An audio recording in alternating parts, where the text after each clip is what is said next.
Ngayon na wala naman na kayo katanungan, malinaw na ang ating pinalakay. Nangangahulugan ba? Handa na kayo sa ating gawain ngayong umaga? Oo, Pilipini! Mahusay, Disney Captivity, at dahil dyan tayo ay tutungo na sa ating pangkatal na gawain. So para sa gawain na ito, kayo na lamang siguro ang magpangkat o grupo. Ang pangkatang gawain na ito ay tinatawag natin Watching Wonder.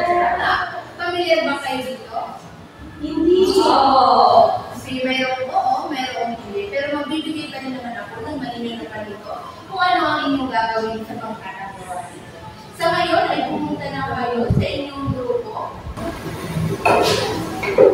Okay, so ngayon ibibigay ko sa inyo ang inyong worksheet na siyang lalagyan sa sasagutan ninyo para sa ating pangkatang gawain ngayon.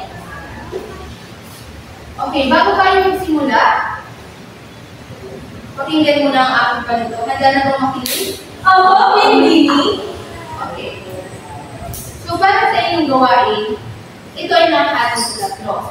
Watch, think, wonder. Una, watch.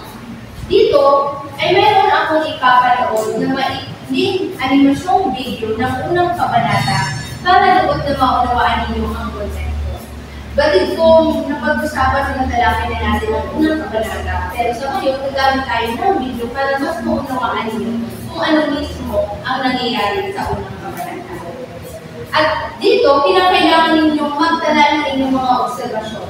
Partikular na sa mga ginagampanan o representasyon ng mga tauhan sa video sa ating tinalakay at mga isyong panlipunan na makikita sa unang kabanata. Makikita nyo sa inyong worksheet na may nilagay ako dito espasyo para dito na lamang kayo magdala ng mga malinaw po ba? Oo, baby. Kung malinaw, pangalawa ang kailangan ninyong gawin ay think.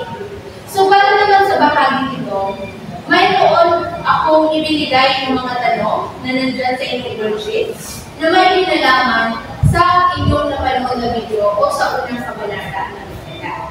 Okay? So, sa unang bahagi ng think, kinakailangan ninyong sagutan o may pakita ang mga ginagampanan at representasyon ng bawat tauhan sa pamamagitan ng isang graphic organizer.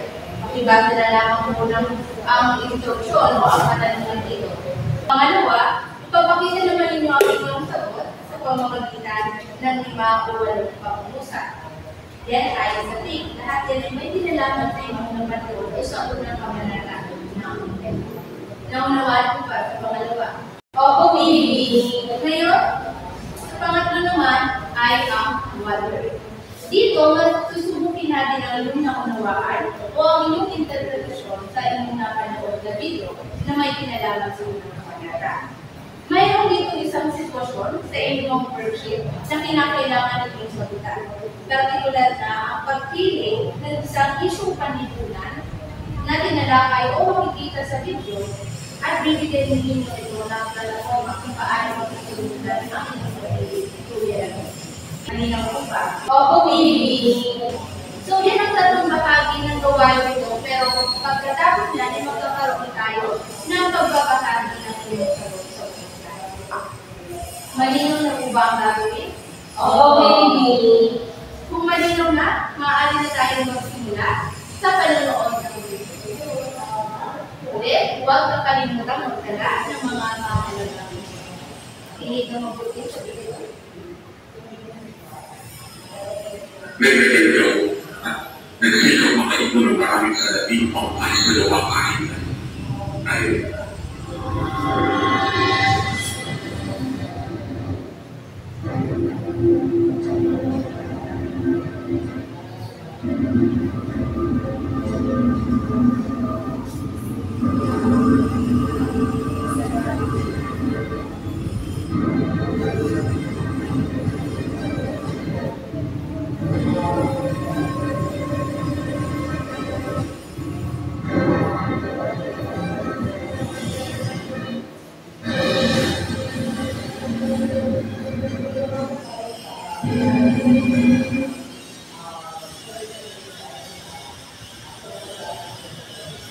Berbeda arah dari sini, dan ay suportado sa sumali sa lumulad nila.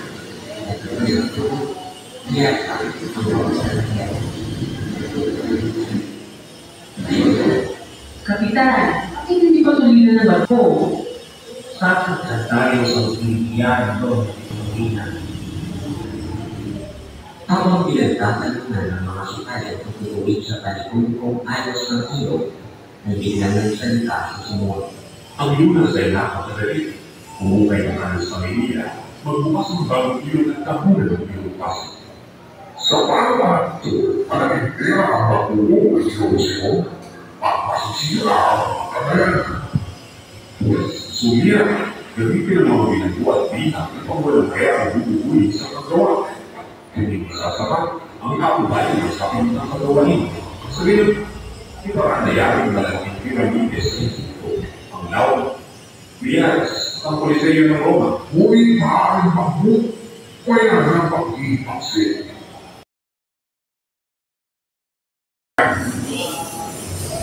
Yan po ang unang kabanata, ng unang kabanata ng Buwan.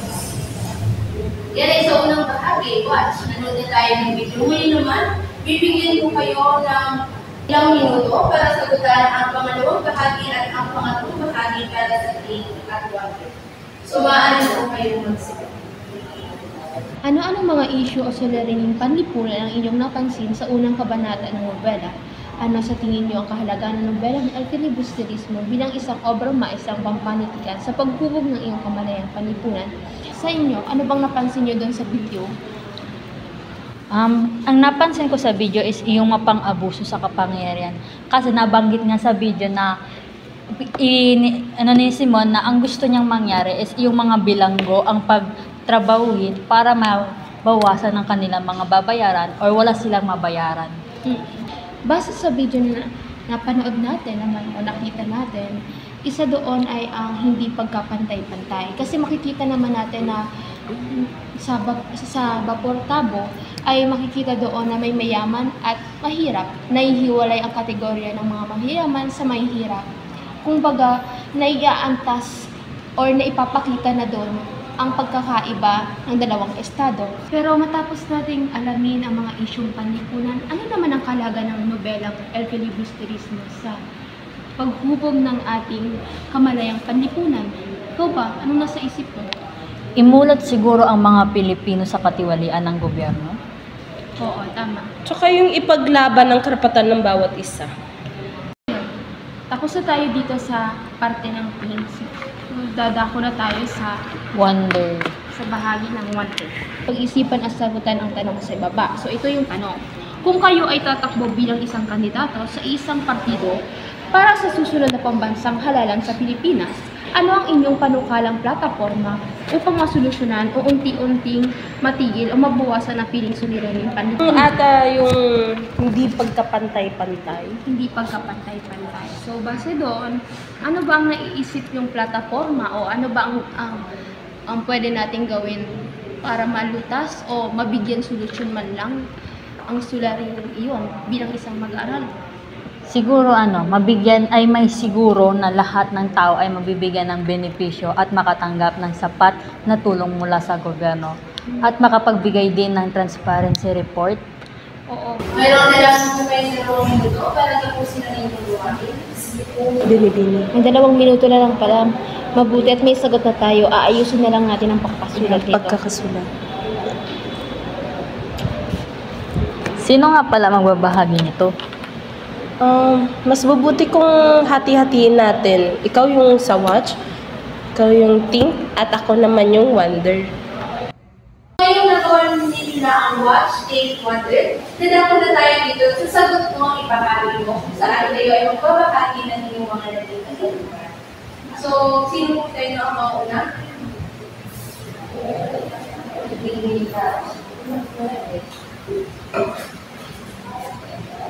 Dito naman po ay nakikita na nakasakay ang mga tao o may mga kapangyarihan na may posisyon sa gobyerno sa bawat tao na sa itaas. At samantala naman po ang mga mahihirap ay nasa baba. Bukod dito, mapapansin din na tanging mga may kakayahan lamang sa buhay ang nag-uusap-usap at gayon din ang kanilang kagustuhan na makalamang sa kapwa at pagtrabahuin ng mga ginagawa o bilang upang walang gastusin na pera sa kanilang ninanais na pagpapalalim ng bawa. Samantala, dito naman po sa take, si Joy na po ang magbabalik.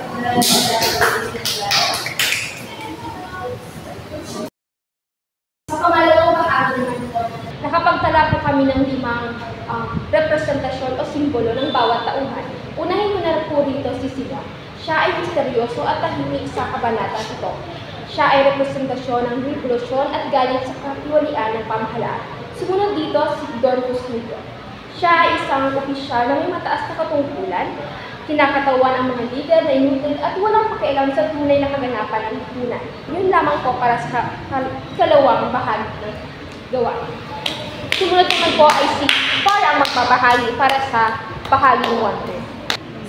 Dito naman po sa Wonder, ang isyong panlipunan na aming naisulat ay hindi pagkapantay-pantay.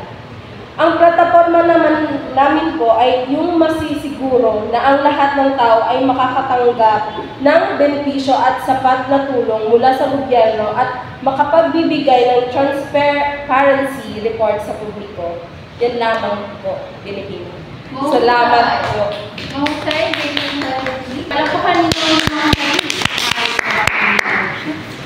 Atay ko.